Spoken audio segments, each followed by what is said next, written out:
So hopefully you can all see the screen we have up here. This first part of the presentation is a brief history of Papers Past. We're now 21 years old, or very close to it. So we'll do a quick retrospective on what this site has done over that time. First of all, what hasn't changed? So newspapers haven't changed. They are still a really relevant depiction of the society that produces the newspaper. They're an amazing research resource, not just for genealogy, but for research across a wide range of domains. They are much more than births and deaths. Even as genealogists, I'd encourage you very strongly to think about that.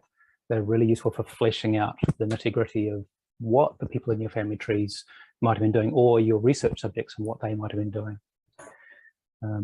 The site itself has definitely changed. So this is what it first looked like when we went live in 2001. That was the actual size of the page, pretty low resolution, pretty old school. And it had a mighty collection of 20 newspapers on it with a grand total of 300,000 pages. Pretty basic, as you can see. With that list of 20 newspapers, you could browse a calendar and you could drill down into a particular issue on a particular day of that newspaper, and you could then read that page. So it was quite basic. It was essentially just reproducing the microfilm experience. Nevertheless, that site had some really, really positive impacts. And one was that the physical items that we had in the collection had been digitized. They didn't need to be handled all the time. So they were getting less wear and tear. So that was great.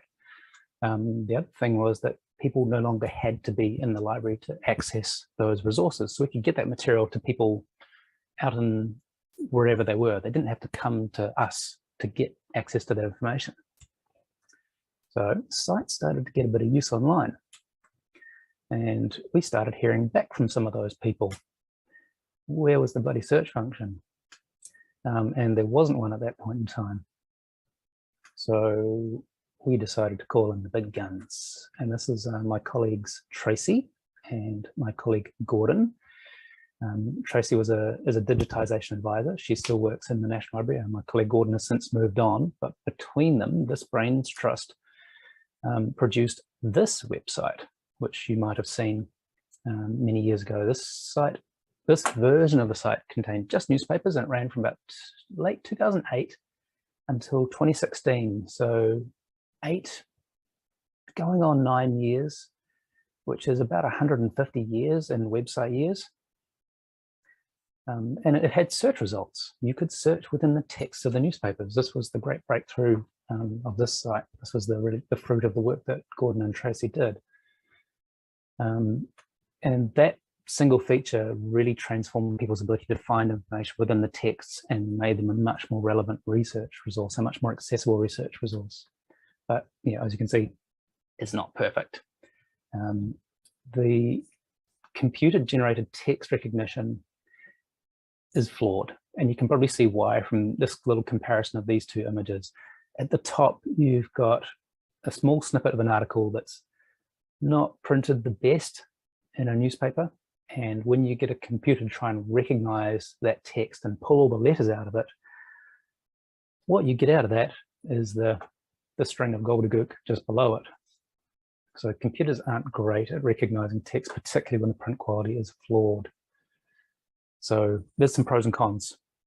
Pros are that having that computer-generated text allows us to provide a search facility across the collection at the scale of a collection.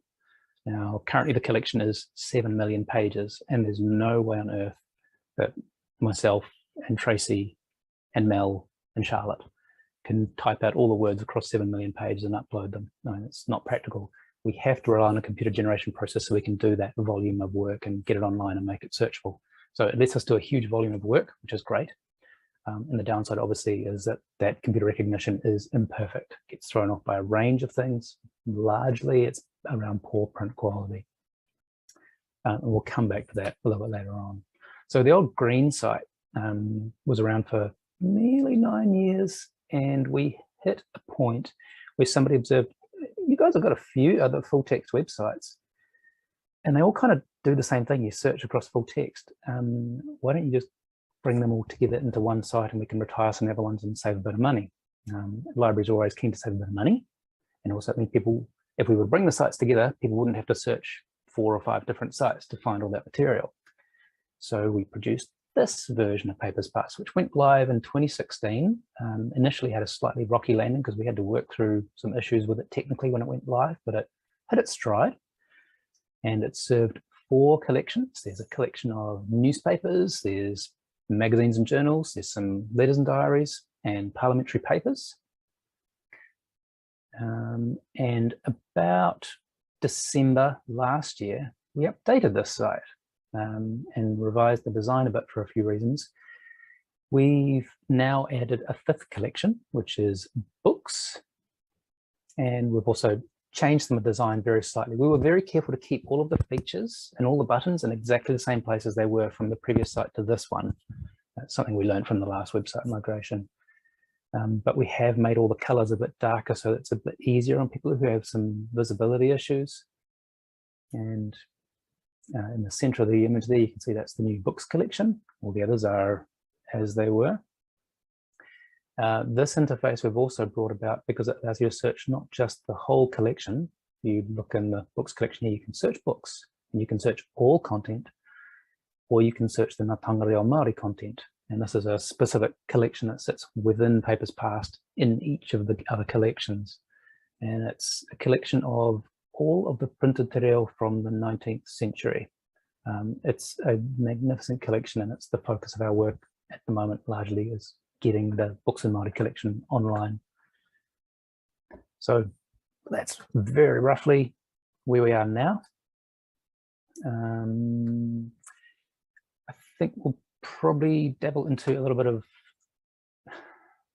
how we best want to use the site, or how to get the most information out of it. I think the really important thing is to gather context about what it is you're looking for.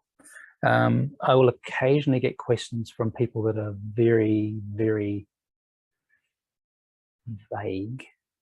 They might say, I've got a cousin and he was in a newspaper, it was in 1947. Can you help me find the article? And so the obvious questions would be, what's your cousin's name? Do you have any information about where the article might have appeared? Do you have some dates? You need that information to get a sense of where you might look for it. And you also need to have a bit of an idea of what that information was. Are you looking for a birth notice? Are you looking for an article in the social column? Is it an article about something that he did or an event that happened to him? And the thing you want to keep in mind is, with that type of article that was written, what are the words that would have been written about that person? Because when you're doing a search, you're probably going to search for that person's name, but you also want to throw in those words that would have appeared in that article. So if it was an article about your cousin and they're doing some horse racing, then pretty much the word horse is going to have appeared in that article. So you'd want to search for that person's name and the word horse. That would help you get more relevant results for finding that article. The second aspect is you want to be mindful whether you're going to be doing, whether you should better be doing a search or browsing through the material to find what you want. In the cases of things like events are often at specific points in time and you might know when they happened. So for things that are strictly event-based and around time or around place, you might have a need that's more like, I need to see the front page of a particular newspaper on the 13th of April, 1875. And from there, you might want to see, oh, I want to see the next day as well. So rather than searching, you might want to browse to that particular newspaper to find the thing you want. So be mindful of that.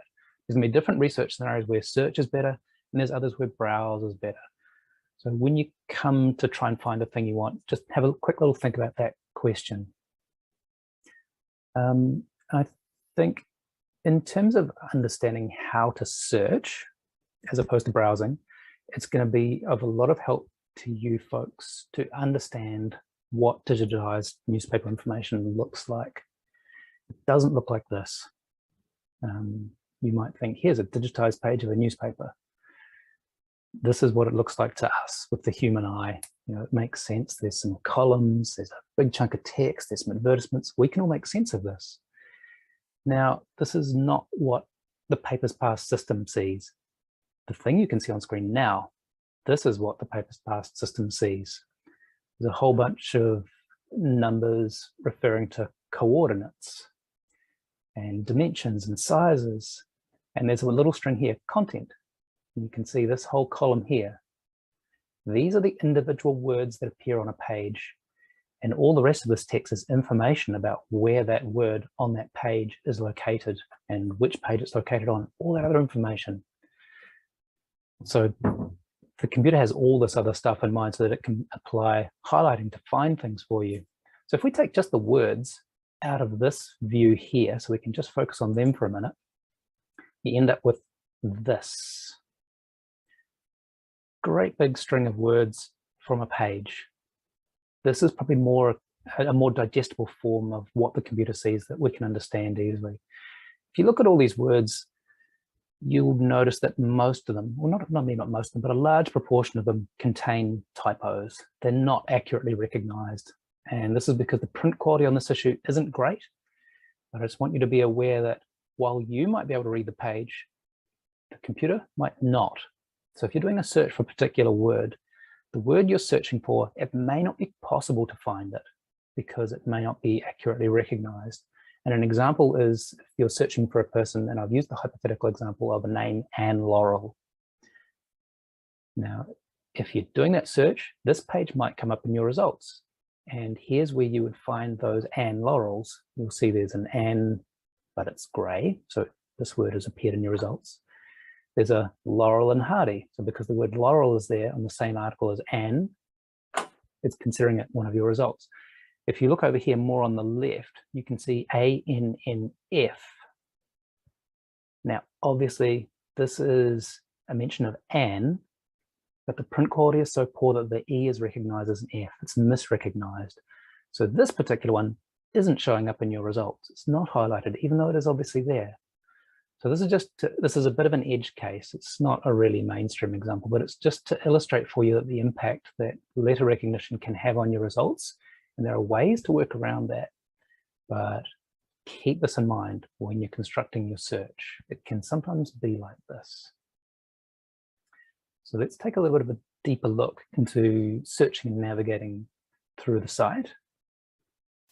I'm going to quickly switch over to my browser here.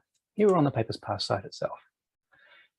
Now, a lot of these collections are structured in quite simple hierarchical ways, and this is really useful if you're browsing. So let's cover off a little bit of browsing, just navigating through the site first.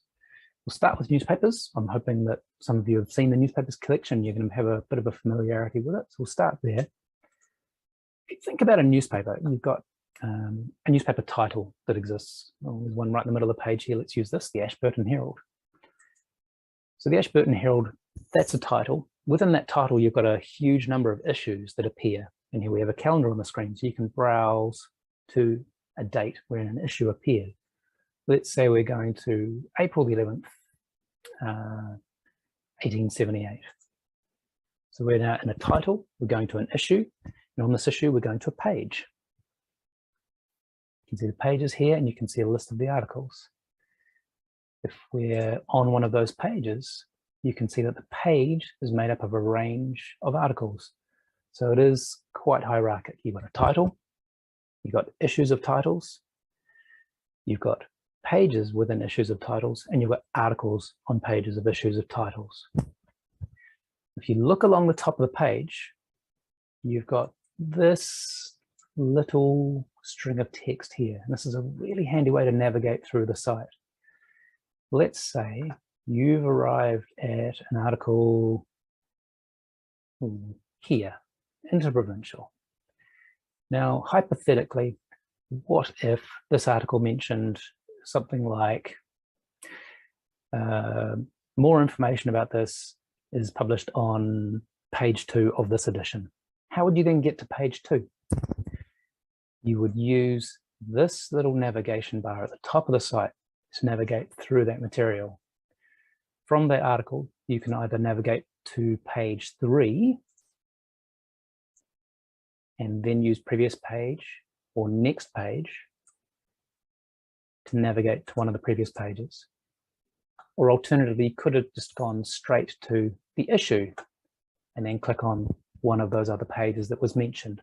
And I think having that basic familiarity with knowing how to navigate from an article to elsewhere in another part of the issue or in another issue completely, I think that's just a really simple thing, but a really fundamental way to navigate through the collection. And it's a really helpful tip, I think, for you guys if you're looking for things. So do use this navigation bar and try and build a little bit of confidence with navigating through the pages and have a look and see what's on each of the pages. One of the things I would highlight is that if you're on one of the images of a page, like this one here, a very handy tool is to be able to save a copy. You can save a PDF, but if you really want the best quality image you can, maybe you want to print it, maybe you want to grab a good quality image for a book you're compiling or a printed work, then I would encourage you to grab the high resolution image instead. That's the best quality one that you can get that we have. They're quite often 30 to 50 megapixels in size. They're the best quality we can offer you. In terms of other things that are useful on the pages, if you're looking on an article page like this, and if you're in that scenario of you're compiling a work or a book, then if this article was relevant to your work and you want to include a reference to it, you might want to copy this little string of text here, for example, or under the research information tab. Here it is here. Here is a permanent link to it. And there's other information like a word count for it as well, which you might find handy. So similar types of navigation, basically the same navigation applies right across the collection. So if you're in magazines and journals, the structure of magazines is pretty similar to a newspaper. The only difference is that sometimes an article might go across several pages, but essentially you can use all the same navigation tricks and you won't get lost. If you, for example, were to go to a particular title, you can then go to an issue of that title. You could then go to a page. You can see that this edition of transactions is effectively made up of 2 articles. One article is huge. It contains many, many pages, 5 or 6 pages in this case. Letters and diaries are a little bit different to navigate through. I can probably come back to that one, but it's a little bit different to others. You can't really browse it so easily, but it's very accurate for searching because the text has all been hand transcribed. Parliamentary papers, similar to periodicals. The articles are sometimes many, many pages, but you can use exactly the same hierarchical way of navigating through it. In the books section, this is the one that we've most recently added to the site. This kind of combines searching and browsing into one interface. And we arrived at this after a lot of user testing with people. And we found that this is actually a little bit faster for navigating through the site.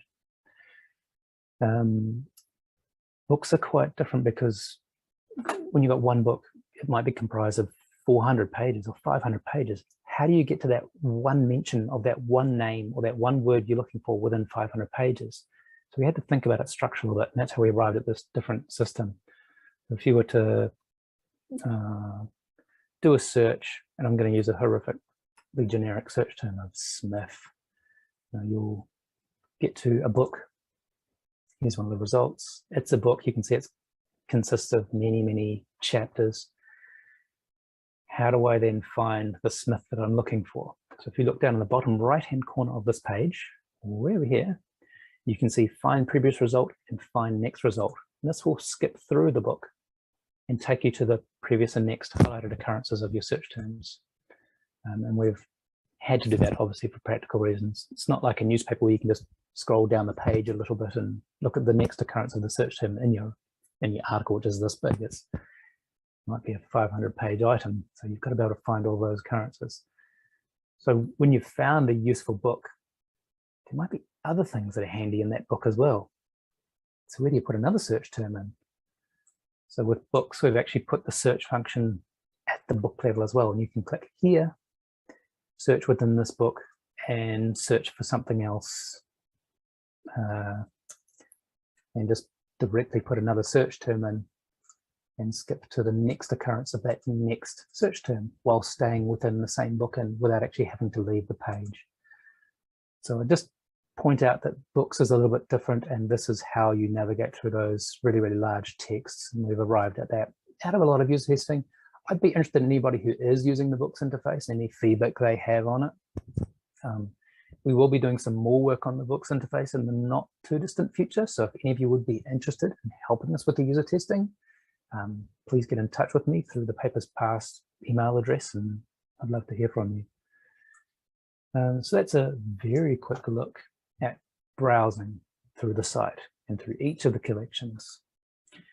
The feature I showed you there for being able to search within a book for different terms, that actually exists with all the other collections as well, but it doesn't get as much use for something like a newspaper where you might have an article which is just one column of text like this. But nevertheless, if you wanted to search within just that newspaper, this is another thing that you can do in the other collections as well. Let's dig a bit more into search more broadly.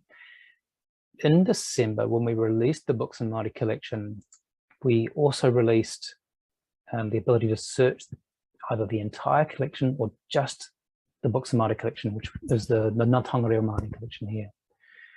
When you click on this collection, you'll notice the design of the search bar changes to show you that you're not searching through all, well, in this case, 7 million pages of all newspapers. You're searching, it's giving you a visual cue that you're searching through a different part of the collection. So this would search through only the newspaper, which are in Te Reo Māori.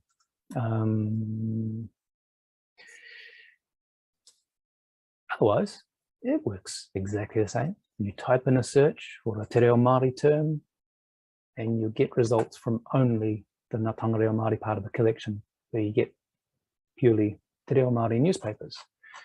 Now, let's say you've used this feature and you've found something relevant. It's entirely possible there might be other mentions of that event or that person in all of the newspapers. So you could click on all content and then click on the search button. And you can see here we've got 12,000 results. If we change this to all content and then press search, we're repeating the same search but across all of the newspapers, and we've now got 27,000 results. So if you were searching for a person, you wouldn't just find them within the Ngā Taonga Reo Māori newspaper, you'd also find them within all of the other newspapers as well. And the same principle applies to all of the other collections. You may find that that search term or that subject exists in the other collection. So you click on that other collection on the bar at the top of the site, and you'll see that it's bringing across the search term that you're using. Now, I was searching within all content, and it's repeating that. What say I want to search within just the Ngā Taonga Reo Māori content? No problem. Click on Ngā Taonga Reo Māori, click search, and you'll see the 370 odd results go down to 78 results. So that's scoped your results down to this little sub-collection here as well. So that's a very quick look at how search applies to Ngā Taonga Reo Māori, how it sits within the bigger collection. I think one of the most common questions that I receive from people using the site are these lovely little search puzzles that we get. They're almost like solving Sudoku for me. And it's like, I've got a great uncle Graham, and I know that in 1937 he did something quite mischief, but I don't know quite what it was. But I know it appeared in the court pages of such and such somewhere, but I don't know if the title's online on Papers Past yet. And these kinds of scenarios. So how do you find things like that? Or how do you find things where the names involved are, they might have changed spelling, or they're a really common name like Jones or Smith? And there's a range of search strategies for dealing with all of those things. And we will probably tackle a few of the basic strategies first, and then we'll have a look at probably some of the more esoteric edge case scenarios. And if you've got any of those scenarios yourself, chuck them in the chat if it's a scenario that I haven't covered, and we'll come to it later in this presentation. The first one would be if you are looking for a person I think I've repeated this probably in every single presentation I've done, but when you're searching for a person and you're a genealogist, your first inclination is to throw in the person's first name, their middle name, their last name, and then hit the search button and expect that it will find every occurrence of that person because you've used the very specific description of that person. The catch is that really specific description of that person is not likely to have appeared like that in every newspaper. If you've got this person, George Horatio Day, that's a distinct name, but he might have appeared in the newspaper as Mr. G. Day or Mr. Day or Mr. George Day. And his wife Rachel might have appeared as Mrs. G. Day. So if you're searching for Rachel Day, you might actually have to search for Mrs. G. Day. Be mindful of that.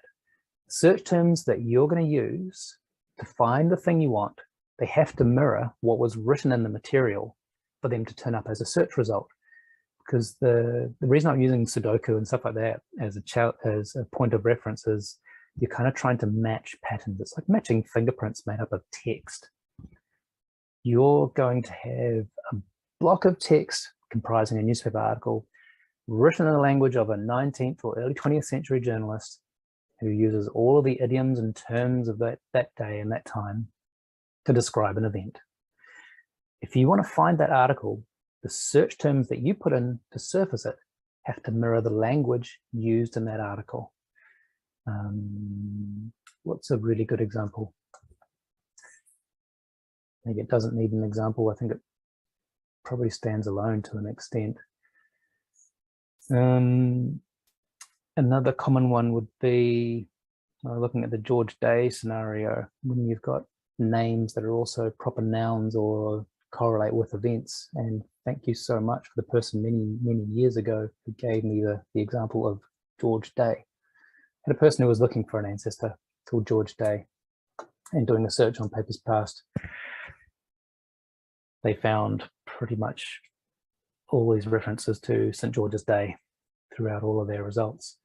How do you disambiguate? How do you remove all the St. George's Day results from your George Day results? You're looking for George Day. So you've got a few options if you're thinking about that task of matching up patterns. The first one, if I'm trying to match up a pattern, I'm looking for George Day. If I'm looking for a court report, he might actually be mentioned as first name, middle name, last name. If I'm looking for something about something he did, he might be just Mr. G. Day. So let's try that. Mr. G. Day. I have capitalized a couple of these letters. I haven't put any punctuation in. I just point out that when you put a search term in, it's going to treat your search as if there was no punctuation. So don't worry about full stops. And it will also treat it as if all of the letters are lowercase. It will still match it whether it's lowercase or uppercase. It won't make a difference. This is so that it will find things for you irrespective. So I'm just going to search for Mr. G. Day. And because that string of text would appear one word after the other, I'm going to search it as a phrase. You can either do this by putting quote marks around the term like that, or you could tick this little box, this exact phrase. It's up to you. Either will work. So let's do our search now for Mr. G. Day. And this will probably contain a lot less St. George's Day results. As you can see, we now have Mr. G. Day, Mr. G. Day, Mr. G. Day. This is much more targeted and much more relevant. We will often have people who will be maintaining a body of research into a person across many years, and they'll be building records as they come across them. One scenario we have had come up a lot over the years is with people, I'll get people emailing me saying, I see you've just put another 50 years worth of a newspaper online. So now I have to go and repeat my searches for my G-Day stuff. And they'll be somewhere caught between grateful that we put more material online and also slightly irritated that they have to search all the newspapers all over again and find where the new stuff is. So we put another little feature in place, and it's if you click on the search bar here in this little search box, you can choose to do your search between all of the content or just the most recently added content to the site. Now, when we say most recently added, we mean literally just the most recently added batch. So not the previous batch that was maybe 3 months ago, but it might be the batch that we last uploaded last week, last month, etc. So if you visited the site back in December and you did another search in March, you'll find, well, results have gone up a bit. Can I see just the new stuff? You can. You click on this little only most recently added content and you'll get that search term for just the stuff that we've digitized and added in the last 2 or 3 or 4 months. So you can see you get an additional 7 results here. So if you were looking for a particular person looking to top up your body of research, here's an easy way to do it rather than having to repeat your search and find all of the new occurrences amongst all the noise of all the other occurrences that you did know about. So if you cast your mind back to that example of what a newspaper page looked like, remember a lot of the words were misspelt. One characteristic that doing a phrase search like I've done here, enclosed in quotation marks, is that sometimes a phrase search is quite fragile because one of the words might have a typo within it. And that means because the entire string doesn't match, it's not going to show up in your results. So you might find that Mr. George Day, the phrase, gets you 7 results. And once again, we're still looking in the most recently added content just to keep things manageable here. If I search for Mr. G Day, it's going to try and find every occurrence of all of those 3 terms. So we'll get a lot more results. We've now got 23,000 results. And this is just to indicate for you that a phrase search is much more specific, but it is also more fragile. It will only match the strings that are exactly correct, right down to the spacing, the number of space characters between the words. Whereas in all of these word search, it will search for articles that contain the word Mr. and a standalone instance of the letter G and an instance of the word day, wherever they appear in the article. So if you've got a long column of content and you've got those 3 words in them, you might have Mr. at the top, you might have day in the middle, and you might have a number 6 that's misrecognized as a G somewhere down near the bottom. Now those results, they're not going to be relevant. How do you deal with those? We have a few tricks, and we've actually got all these. I'll just hasten to add as an aside, all the things I'm talking about here with these search tricks, we've got all of them documented on the help page on the Papers Past site, which you can always find in the top right-hand corner of the interface up here. So don't worry about writing these down or remembering these right now. If there's one thing you need to remember, then remember that this is all written down on the help page, and have a read of that, and that might act as a bit of a prompt for you.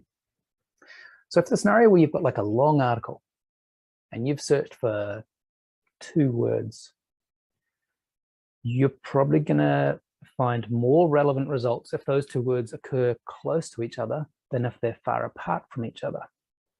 So there's a trick for filtering out results where the 2 words are a long way apart. Those results may not be relevant.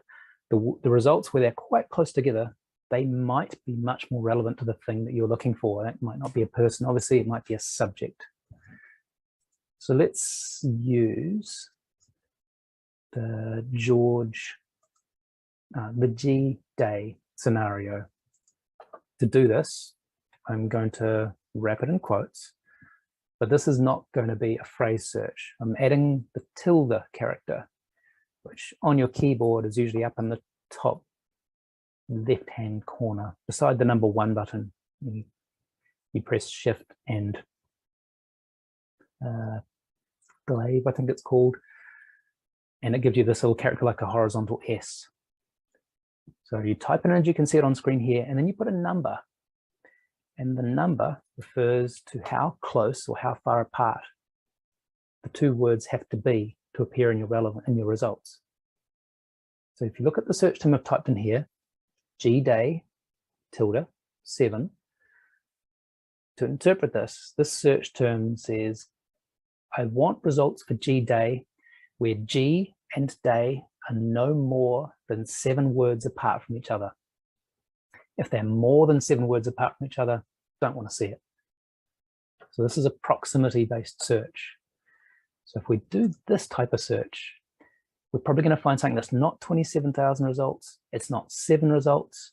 As you can see, it's 4,000 results. It's in between.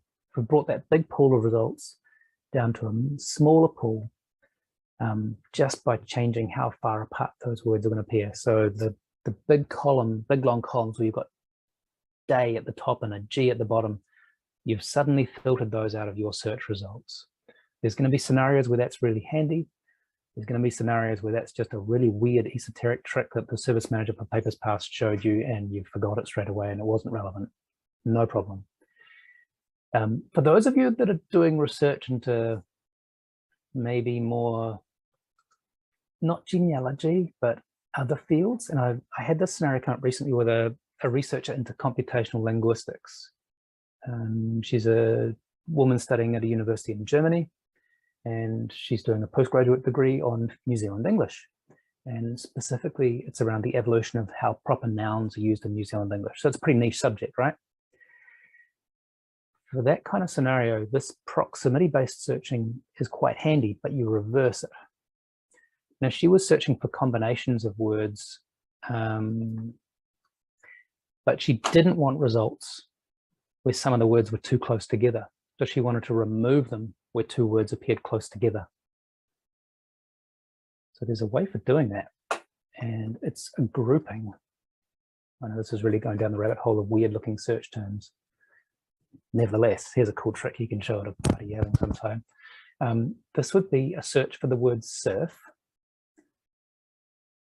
but discard results where G and day appear together within 7 words of each other. So it's still okay if G is at the start and day is at the end, and surf is somewhere in the between, but not where G and day are really close together. I know that sounds really niche, but that was exactly the scenario this scholar had. And so this gives you 5,000 results, and it's all around surf, but they won't contain anything that's probably going to be around that George Day person or the G Day person based on the proximity of G and day.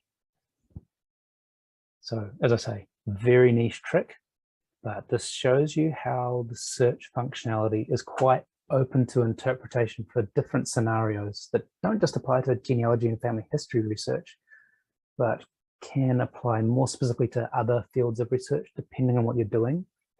I think the takeaway from this is be mindful of what it is that you're searching for. If you're a genealogist and you're searching for first name, middle name, last name, you're probably going to see a lot of incidents, or you're going to see some incidences of things like court reports. Because of first name, middle name, last name, you'll often see that in a court report. You won't see it in a message of around like a social event or a society page. So it's going to bias the information you find about your research subject into all the times they went up before the judge, whereas if you are a family history researcher, you just want to find everything. You want to find the mention of the person in the birth notice. So search the surnames, focus around a date. Death notices, first name and last name. The things they did during the course of their life, maybe Mrs. or Miss and then surname. That will bring those types of materials up. So have a think about how a person's name and the texts describe them will have changed across the course of their life. And for those of you doing research into other subjects, you're a little bit luckier that the things you're looking for, they're not going to change its label over the course of the research you're doing quite so much. So got less of a moving target. I think at this point, that's probably enough of a rundown through the highlights and lowlights of searching and navigating through the site. I think we'll revert back to just a quick bit more stuff on other stuff that we're doing.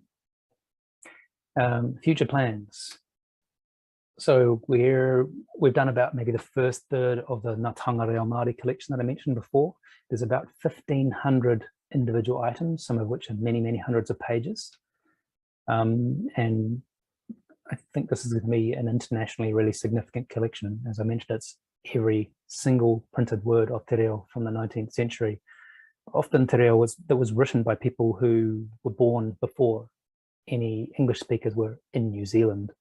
So it's a very original representation of te reo Māori, and I think it could be an amazing resource for how te reo Māori is taught in New Zealand going forward. And I'm really, really proud that this is coming into the material that we provide online.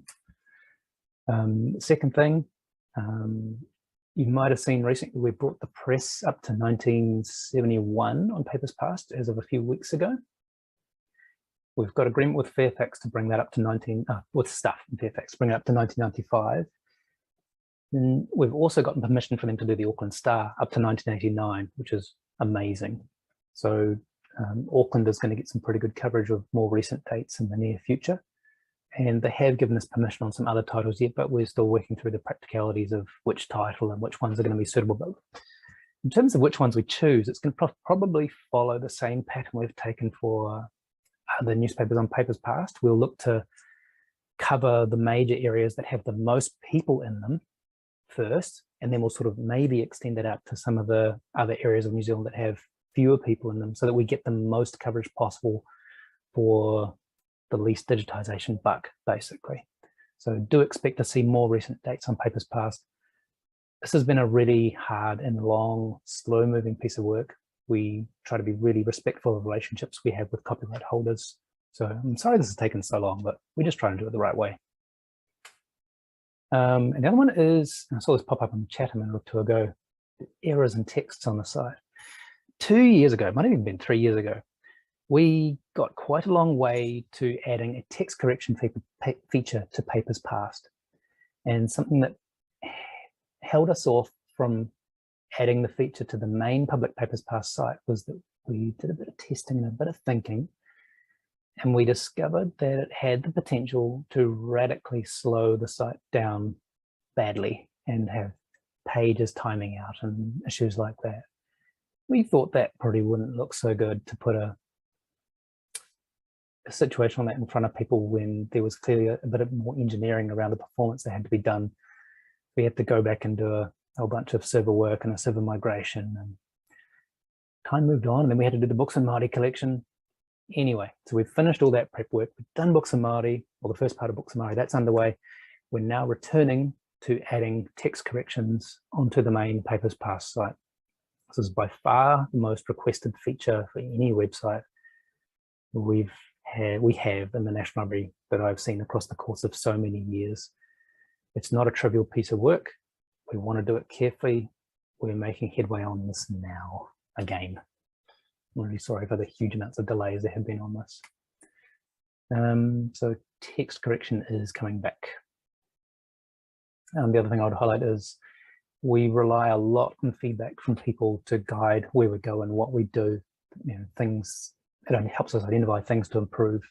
So please get in touch. If you have any thoughts, either maybe contribute to the annual satisfaction survey when it appears, which is usually in March each year, or just send me an email. And if you have any thoughts on cool features for the site, please let me know. That stuff is worth its weight in gold. And also for newspaper suggestions, you know, please digitize the Waikakamukau Sentinel.